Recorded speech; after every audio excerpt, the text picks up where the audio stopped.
Hello बच्चों, आज हम लेसन 7 ज्योग्राफी का और क्लास 7th से पढ़ेंगे। लेसन 7th में बसाव के बारे में दिया है। जैसे बसाव स्थान क्या होता है? भवन, ग्राम अथवा बस्तियां हो जहाँ पर वही बसाव स्थान होता है। और बस्तियों के दो रूप होते हैं, एक स्थायी बस्ती होती है और एक अस्थायी। एक सघन बस्ती होती है, वो शहरों में होती है। एक प्रकीर्ण बस्ती होती है, वो गांव में होती है। जहाँ पर पहाड़ी क्षेत्रों एवं जंगलों में ये बस्तियां पाई जाती है। ज़्यादा वर्षा वाले क्षेत्रों में ढलानुमा छतों का निर्माण किया जाता है जिससे पानी न जमे, इसलिए इन्हें प्लेटफॉर्म या स्टिल्टनुमा घर बनाए जाते हैं। परिवहन किसे कहते हैं? पहिए का आविष्कार नवपाषाण काल में हुआ था। इसके बाद परिवहन आसान हो गया था। परिवहन के रूप में तिब्बत में याक, दक्षिण अफ्रीका के इंडीज पर्वत के क्षेत्र में लामा का प्रयोग किया जाता है।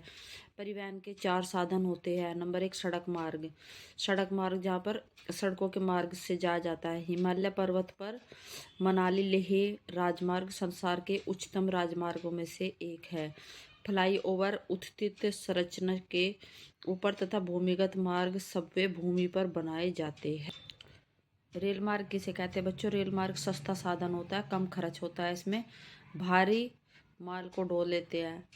स्वर्ण चतुर्भुजीय महामार्ग कहाँ कहाँ पर है? दिल्ली, मुंबई, चेन्नई और कोलकाता को जोड़ता है यह।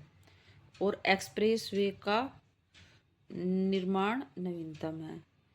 बच्चों, भारतीय रेल मार्ग एशिया का सबसे बड़ा रेल मार्ग है।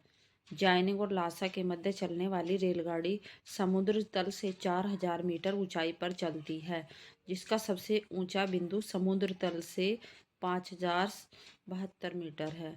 विश्व में सबसे लंबा रेल मार्ग ट्रांस साइबेरियन रेल मार्ग है, जो पश्चिम रूस से सेंट पीटर्सबर्ग से प्रशांत महासागरीय तट पर स्थित व्लादिवोस्टोक तक जाता है। ये बहुत इंपॉर्टेंट क्वेश्चन है, पहले भी कई बार आ चुका है। जल मार्ग कितने प्रकार के होते हैं बच्चों? जल मार्ग 2 प्रकार के होते हैं। एक होता है अंतर्देशीय जल मार्ग, एक होता है समुद्री मार्ग। इनकी सहायता से भारी भरकम सामान को ढोना सरल हो जाता है। कुछ महत्वपूर्ण अंतर्देशीय जल मार्ग जैसे उत्तरी अमेरिका में है ग्रेट लेक, अफ्रीका में नील नदी और गंगा ब्रह्मपुत्र नदी तंत्र। समुद्री एवं महासागरीय मार्ग पतनों से जुड़े होते हैं। विश्व के कुछ प्रमुख पत्तन इस प्रकार है। उत्तरी अमेरिका में न्यूयॉर्क, लॉस एंजल्स और दक्षिण अमेरिका में है रियो डी जेनेरियो। एशिया का है सिंगापुर बंदरगाह, ये बहुत फेमस है।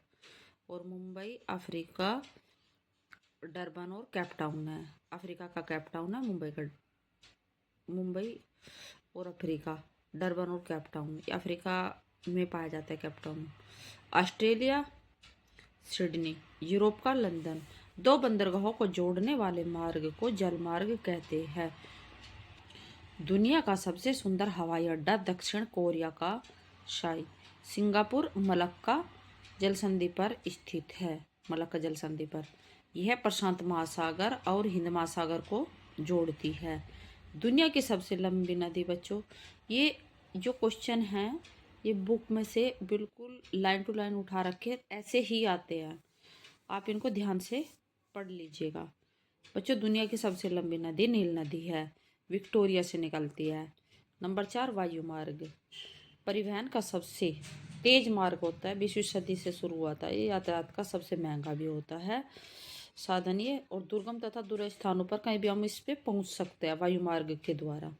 हेलीकॉप्टर का प्रयोग अधिक किया जाता है, ये समताप मंडल में किया जाता है। कुछ महत्वपूर्ण हवाई पतन जैसे कि मुंबई हो गया, Delhi, London, Paris, New York, Frankfurt और काहिरा। संचार दूसरों तक सूचना पहुंचाने का साधन संचार है। इसे जनसंपर्क का माध्यम भी कहा जाता है। सैटेलाइट के आविष्कार ने संचार को तीव्र बना दिया है। पहाड़ी इलाकों में रेल मार्ग बनाना कठिन है। ऋतु प्रवास मौसमी आवागमन को ऋतु प्रवास कहते हैं। अंतर्राष्ट्रीय व्यापार के केंद्र या द्वार कहे जाते हैं। पतन पतन क्या कहे जाते हैं? अंतर्राष्ट्रीय व्यापार के केंद्र या द्वार कहे जाते हैं। और प्रेस आजकल प्रजातंत्र का प्रकाश स्तंभ है। लेसन 7 में बच्चों इतना ही, आप इसको ध्यान से पढ़ लीजिए।